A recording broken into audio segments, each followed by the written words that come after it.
नमस्कार। मनुस्मृति एपिसोड 19 अध्याय 5 मांस भक्षण व्यवस्था।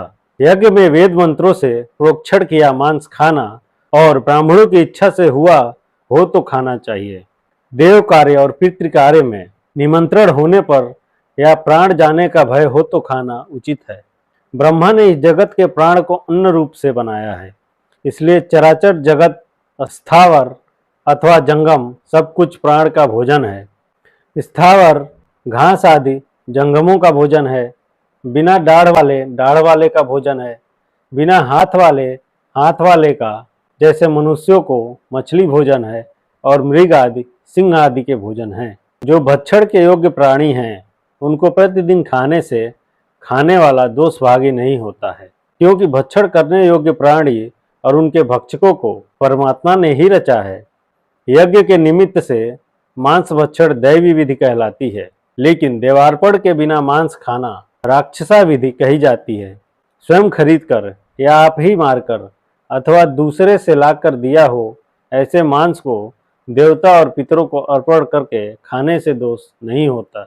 आपत्ति काल न हो तो विधि को जानने वाले द्विज कभी भी मांस भक्षण अविधि से न करें, क्योंकि बिना विधि से जो मांस भक्षण करता है उसके मरने पर उसका मांस वह प्राणी खाते हैं। रोजगार के लिए जो पशु मारते हैं उनको ऐसा पाप नहीं होता जैसा बिना देवता और पितरों को चढ़ाए मांस खाने वाले को होता है। श्राद्ध आदि में विधि से जो मांस भक्षण नहीं करता वह मरकर 21 बार पशु योनि में जन्म लेता है। मंत्रों से जिसका संस्कार नहीं हुआ उन पशुओं को ब्राह्मण कभी न खाए, पर सनातन वेद विधि के अनुसार संस्कार किया गया हो तो खा सकता है।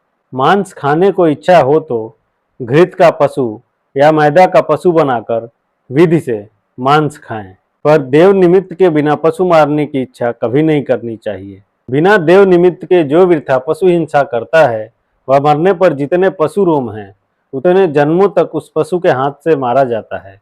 ब्रह्मा ने स्वयं ही यज्ञ के लिए पशुओं को बनाया है और सब यज्ञ जगत के कल्याण के लिए हैं, इसलिए यज्ञ में जो पशु वध होता है वह वध नहीं है। औषधि, पशु, वृक्ष, पक्षी आदि यज्ञ के लिए मारे जाने से उत्तम गति को पाते हैं। मधुपर, यज्ञ, श्राद्ध और दैव कर्म में पशुवध करना, दूसरे कामों में न करना यह मनु जी की आज्ञा है। वेद विशारद द्विज मधुपर्क आदि में पशुवध करके अपनी आत्मा और पशु को उत्तम गति को पहुंचाता है। गृहस्थ, ब्रह्मचर्य या वानप्रस्थ आश्रम में रहकर द्विज को वेद विरुद्ध हिंसा कभी आपत्ति काल में भी नहीं करनी चाहिए। जगत में जो वेदानुसार हिंसा नियत है उसको हिंसा नहीं मानना चाहिए, क्योंकि धर्म वेद से ही प्रकट हुआ है। जो पुरुष हिंसक प्राणियों को अपने सुख की इच्छा से मारता है वह जीता या मरा हुआ कहीं सुख नहीं पाता। जो पुरुष प्राणियों को बांधने या मारने का दुख नहीं देना चाहता वह सबका हित चाहने वाला पुरुष अनंत सुख पाता है।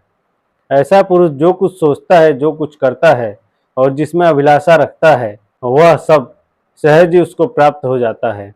प्राणियों की हिंसा बिना मांस उत्पन्न नहीं होता और प्राणियों को वध से स्वर्ग भी नहीं मिलता, इसलिए मांस खाना छोड़ देना चाहिए। मांस की उत्पत्ति और प्राणियों के वध आदि क्रम को देखकर सभी प्रकार के मांस भक्षण से चित्त को हटा लेना चाहिए।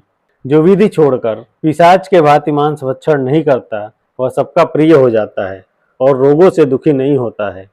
जिसकी इच्छा से मारा जाता है, अंगों को काट कर अलग अलग करने वाला, मारने वाला, खरीदने वाला, बेचने वाला, पकाने वाला, परोसने वाला, खाने वाला, यह सभी घातक मारने वाले होते हैं। जो पुरुष देवता और पितरों का पूजन किए बिना दूसरे के मांस से अपना मांस बढ़ाना चाहता है उससे बढ़कर कोई पाप करने वाला नहीं है।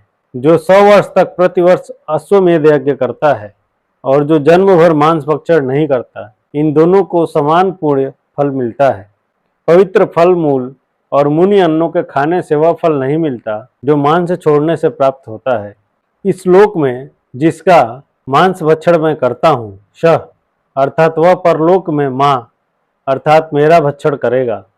यही मांस शब्द का अर्थ विद्वानों ने कहा है। मांस खाना, मद्य पीना और मैथुन इन कामों में मनुष्यों की प्रवृत्ति स्वाभाविक हुआ करती है, इस कारण इनमें दोष नहीं है, परंतु इसको छोड़ देने से बड़ा पुण्य होता है।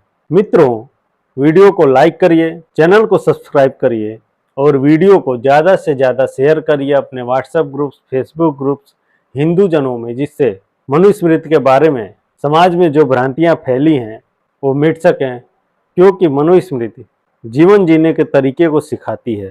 धन्यवाद। मिलते हैं मनुस्मृति के अगले एपिसोड में। जय हिंद, जय श्री कृष्ण।